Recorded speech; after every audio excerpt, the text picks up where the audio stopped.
nos acompaña, sí, y es un placer para nosotros recibirlo nuevamente aquí en la Cocina de las Noticias, Agustín Echevarne. Él es economista y director general de la Fundación Libertad y Progreso. Placer enorme saludarte, Agustín. ¿Cómo te va? Silvio Sacomani aquí. Muy bien, Silvio, un gustazo charlar contigo. Igualmente, igualmente.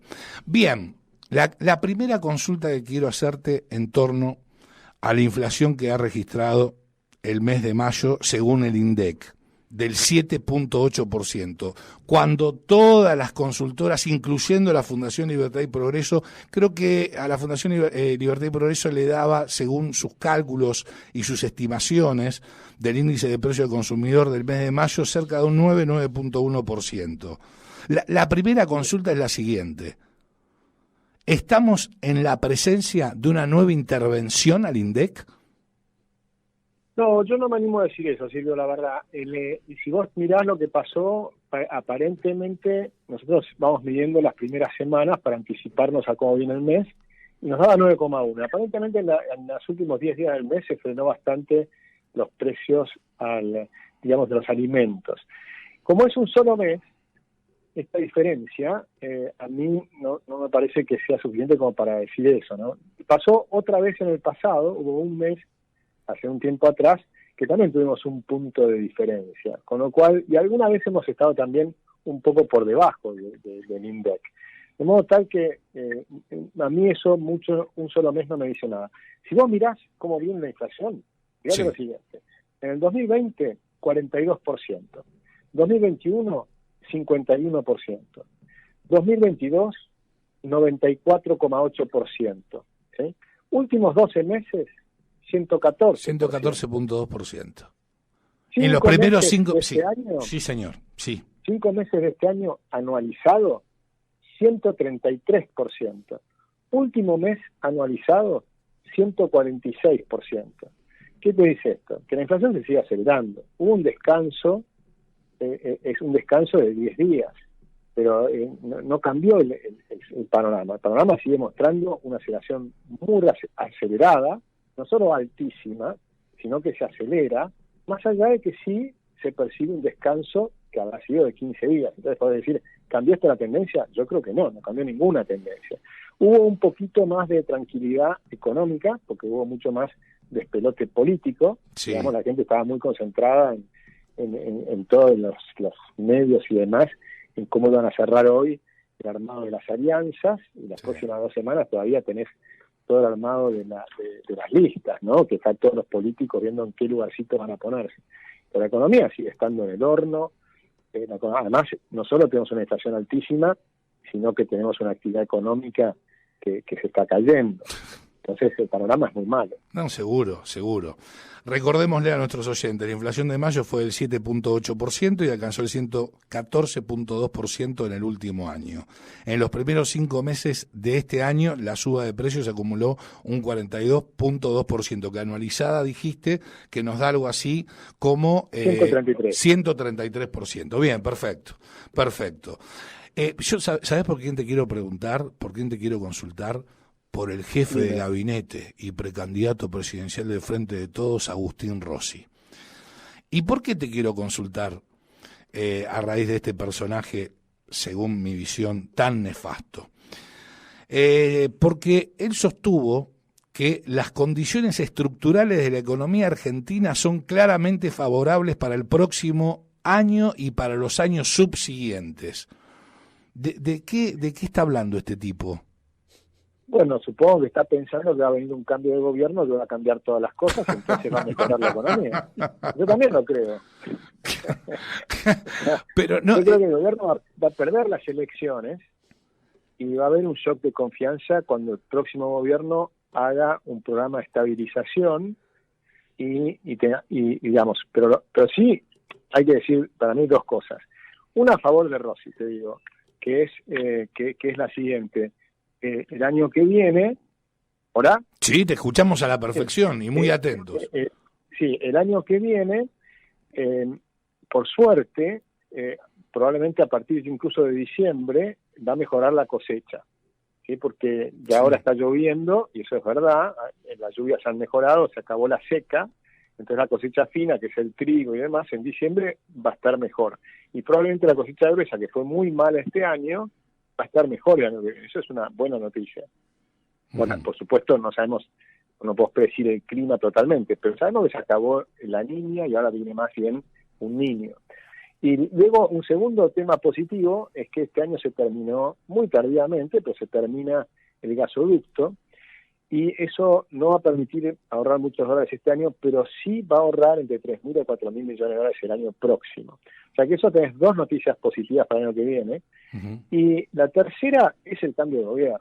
Y ahora lo digo en serio. Y eso es fundamental. Gobierno, claro, porque el cambio de gobierno fíjate que todos los opositores que tienen chances en las elecciones están más o menos diciendo cosas como: vamos a reducir el gasto público, vamos a bajar el déficit fiscal, vamos a hacer un programa de estabilización, vamos a desregular, vamos a hacer una flexibilización laboral. Están todos hablando de las mismas propuestas que proponemos en Libertad y Progreso. Hasta ahí estamos bárbaros. El tema es que yo no escuché ningún cómo, a excepción de Milei y del equipo de Patricia Bullrich. Nosotros lo hemos entrevistado varias veces aquí en la Cocina de las Noticias, Ariel Korenberg, que forma parte del equipo de Patricia Bullrich, y nos dio algunos cómo. Sí, se está discutiendo el cómo. Nosotros hablamos con los equipos técnicos y te diría, hace 6 años atrás nuestras propuestas no les interesaban a nadie. Y ahora las preguntas son justamente el cómo. Y entonces, por ejemplo, tomamos el cómo se hace para reducir el gasto público. Sí. Entonces, claramente, ese es un tema difícil, porque estás hablando de que tenés que agarrar la tijera y empezar a recortar. Y cuando empezás a recortar, nosotros proponemos disminuir los ministerios, las secretarías, las subsecretarías, las direcciones generales, las direcciones nacionales, privatizar una cantidad de empresas públicas, desde aerolíneas hasta YPF, hasta cerrar Río Turbio, hasta y demás. El déficit que nos dan esas empresas públicas, viste que para este gobierno la soberanía en torno a las empresas públicas es fundamental. Claro, lo que pasa es que se llenan los bolsillos ellos con las empresas públicas y los suyos. El concepto de soberanía es interesante porque hasta 1910, 1908, cuando te enseñaban en el colegio la soberanía, era la soberanía del individuo. Cada persona era soberana de sí misma. Exacto. Entonces a vos lo que te importaba era las instituciones, cómo le pegan a cada individuo. Y entonces nuestra Constitución decía los beneficios de la libertad para todos los habitantes que quieran ingresar al suelo argentino. Sí. Entonces lo que le ofrecíamos era la libertad a todos los inmigrantes que vinieron y demás. La Argentina les ofrecía libertad. Libertad era el derecho a la vida, la libertad y la propiedad privada. Entonces, si vos lo mirás de ese punto, por ejemplo, tomemos aerolíneas. ¿Qué es lo que vos querés? Querés viajar en avión. Sí. Querés viajar en avión y que sea además la mejor tarifa posible. Por lo tanto, sí, te interesa que haya cielos abiertos y que vengas las low cost y hagan competencia de tarifas. 350.000 aerolíneas quiero en Argentina. Como Exacto. 350.000 prestadores de servicios de telefonía celular también. Exactamente. Entonces, vos tendrías, a mí, que tengas que la aerolínea diga que sea de bandera o no. Fíjate, la gran mayoría de los países, casi ninguno tiene aerolínea de bandera, salvo algún país árabe. El resto, todas se han privatizado, ¿no? O sea que Estados Unidos no tiene una aerolínea de bandera y no por eso Estados Unidos es menos potente que la Argentina, digamos, ¿no? O sea, nadie se da 600 millones de dólares de déficit anual nos da Aerolíneas Argentinas, y vos lo sabés muy bien. Y 10.000 millones de dólares todas las empresas que conforma el Estado. Entonces, ¿a quién beneficia Aerolíneas Argentinas estatal? A la cámpora. Beneficia a los funcionarios del gobierno que la manejan. Claro. Y que deciden a quién puede contratar y a quién no. Entonces eso es lo que hay que comprender. ¿A quién le beneficia Río Turbio? Río Turbio, por ejemplo, que produce carbón, produce entre comillas. Sí. Que Río Turbio produce el 5%, o sea, los ingresos que tiene equivale al 5% de sus costos. La gente que es un disparate. Un disparate total. Comunal. Claro. Por supuesto es imposible privatizar porque nadie va a querer comprar semejante tontería. Entonces, esa la tenés que cerrar, no te queda otra alternativa. Astilleros Río Santiago, tenés 3.000 empleados para hacer algunas lanchas cada no sé cuánto tiempo. O sea, mirá los números y decís, esto no cierra. no la puedes ni privatizar porque nadie la quiere. Entonces, vos no puedes tener empresas que no sirvan. Entonces, esto no sirve. Pero también otras empresas que ahí hay mucho más discusión. Hasta acá creo que eso más o menos lo tienen todos claros. Después hay temas donde no avanzaría mucho más, pero que por supuesto los candidatos todavía no están hablando de eso y no probablemente no se animen algunos, que es, por ejemplo, cerrar los bancos públicos o privatizar los bancos públicos. O sea que el padre de nuestra Constitución, Juan Bautista Alberdi, decía, lo único bueno que podés hacer con un banco estatal es cerrarlo. y ponete a pensar por qué. Dale, por favor. Sí. Si vos sos un banquero, vos vas a prestar plata a una empresa, mirás muy bien a quién le vas a prestar porque te interesa que te la devuelva. Lógico. Ahora, si vos sos funcionario público, vas a prestar plata que no es tuya a un empresario amigo tuyo. Lógico. Entonces no te importa tanto que te la devuelva. Lo que te importa es que te devuelva un favor en algún otro lado o algún otro día, porque incluso vos podés dentro de 2 años cambiar de gobierno y ni siquiera vas a seguir siendo funcionario de ese banco. ¿Me seguís? Entonces, a la perfección, un banco estatal no tiene posibilidad de éxito, no tiene ninguna posibilidad de éxito. No hay forma de que una empresa, porque en realidad cuando uno habla de empresa estatal, es un oxímoron, es algo que no existe, porque el verdadero sentido... Claro, de la empresa tiene que ver con el sector privado, no con el sector público. Porque tiene que ver con tomar riesgo. Claro. Porque vos sos empresario, vos mirás qué puedo hacer, a quién le puedo mejorar un bien, un servicio en competencia en el mercado, tiene que ser de buena calidad, de buen precio, invierto, contrato gente, construyo, hago una empresa, compro maquinaria, gasté un montón de plata y todavía no gané un solo peso. Y después pongo mi producto en el mercado y no sé si voy a ganar. Ese no sé si voy a ganar, ese es el riesgo. Entonces, vos podés ganar o perder. Y en Estados Unidos se crean 1 millón de empresas nuevas y quiebran el 80%. ¿Sí? Ese es el riesgo empresario. Hoy ahora los que terminan ganando, ganan mucha plata. Tenés Elon Musk y tenés todos los empresarios que en Estados Unidos los consideran héroes directamente, ¿no? Como Bill Gates, Steve Jobs, todas estas personas que innovaron en el mundo, nos cambiaron la vida a todos los habitantes del planeta y generan una cosa que es tremendamente positivo. Eso no tiene nada que ver con lo que llaman, entre comillas, una empresa estatal. Absolutamente nada que ver, totalmente de acuerdo.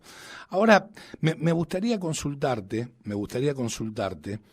a raíz, también mira, lo estoy buscando por acá porque es interesante. A ver, Agustín, me vine a blanco, porque todos estos temas me ponen muy loco, ¿no es cierto? Es muy loco que digamos, tengas un gobierno, a esto iba, un presidente que dice, o un gobierno que dice, porque el kirchnerismo también lo sostiene, y forma parte de este gobierno, a eso quería ir, que la responsabilidad, ¿sí?, de la inflación se le adjudica a la pandemia, a la guerra y a la sequía, y que en la Argentina solamente se duplicó la inflación. En otros países se triplicó, se cuadriplicó. Cuando vos escuchás algo así, ¿qué sentís? Además de que nos toman por estúpidos.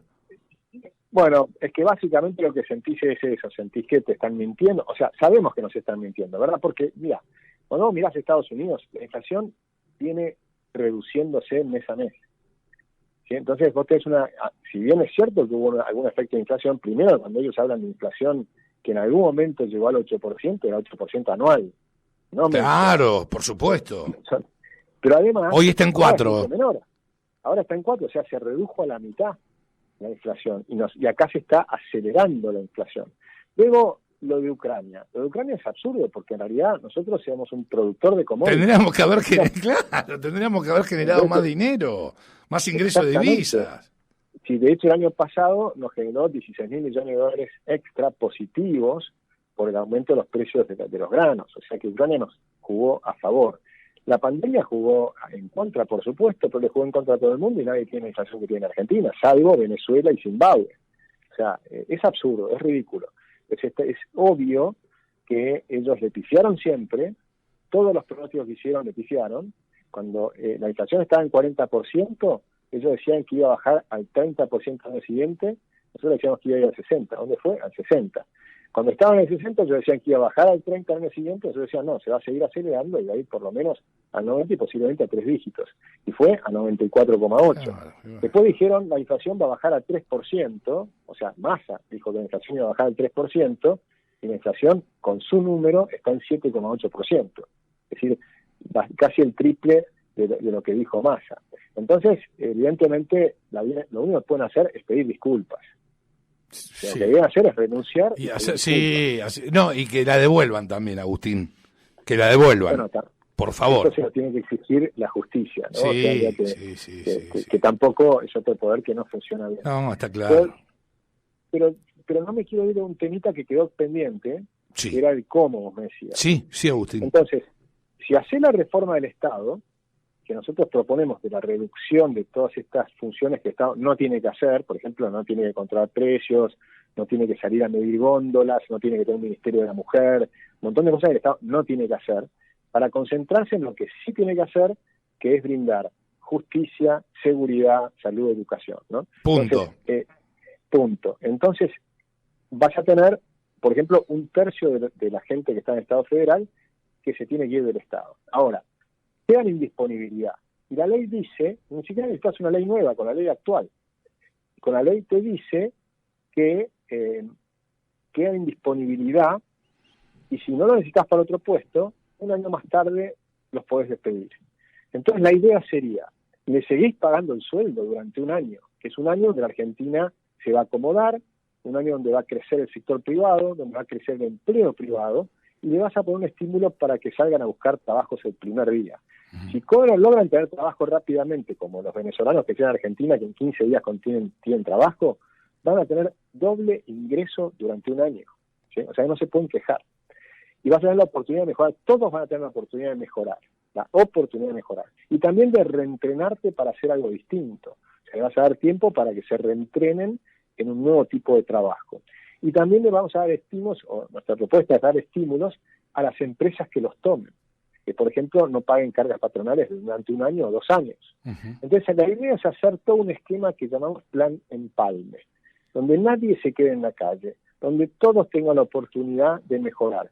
Pero después de un año, la Argentina va a haber aumentado fuertemente la productividad del Estado y fuertemente la productividad del sector privado. Porque con menos gente, el Estado va a funcionar mejor. Y por lo tanto, cada persona que trabaja en el Estado va a tener mayor productividad. Y todos los que salgan de allí y vayan al sector privado van a crear riqueza. Por lo tanto, la torta se va a agrandar y eso te va a permitir, por el otro lado, bajar los impuestos. Seguro. Bueno, en torno a la disminución impositiva, bueno, ahí también hay un acuerdo dentro de Juntos por el Cambio, incluyéndolo a Rodríguez Larreta, más allá de que no lo haga en la Ciudad Autónoma de Buenos Aires, ¿no? Así es. Así es que bueno, tenemos yo creo un panorama interesante para el año que viene, muy difícil para el año actual y por supuesto no va a ser, digamos, una cosa mágica. Hasta lo que estamos diciendo es que vamos a tener que trabajar duro, pero que esta vez si trabajamos duro, Argentina va a salir adelante. Y ese trabajar duro, y ya te dejamos en libertad de acción, digo, va a implicar que el próximo gobierno tenga las agallas y la predisposición de pagar el costo político que va a implicar todo este tipo de reformas que son necesarias. Porque viste cómo son los políticos, no te plantan un árbol porque están 4 años y no les va a dar sombra a ese árbol. Yo creo que no vas a tener costo político, pero veámoslo. Mirá lo que pasa con Bukele, baja el gasto, pone orden, tiene 90% de popularidad. Sí, es real. Bueno, Dios quiera que así sea, Agustín, lo esperamos todos, lo esperamos todos, un cambio radical en relación a cómo se están manejando y dejar de lado de una buena vez este populismo espantoso que, bueno, fue lo que hizo España en las últimas elecciones. Ojalá nos contagiemos. Tal cual. No, pues yo creo que vamos a tener un año muy interesante por delante. Difícil, pero muy interesante porque el final de la película va a ser crecer. Bien, mejor así. Agustín, muchísimas gracias, te enviamos un fuerte abrazo. Igualmente, un gran abrazo. Gracias, adiós, hasta siempre. Agustín Echevarne pasaba por la cocina de las noticias.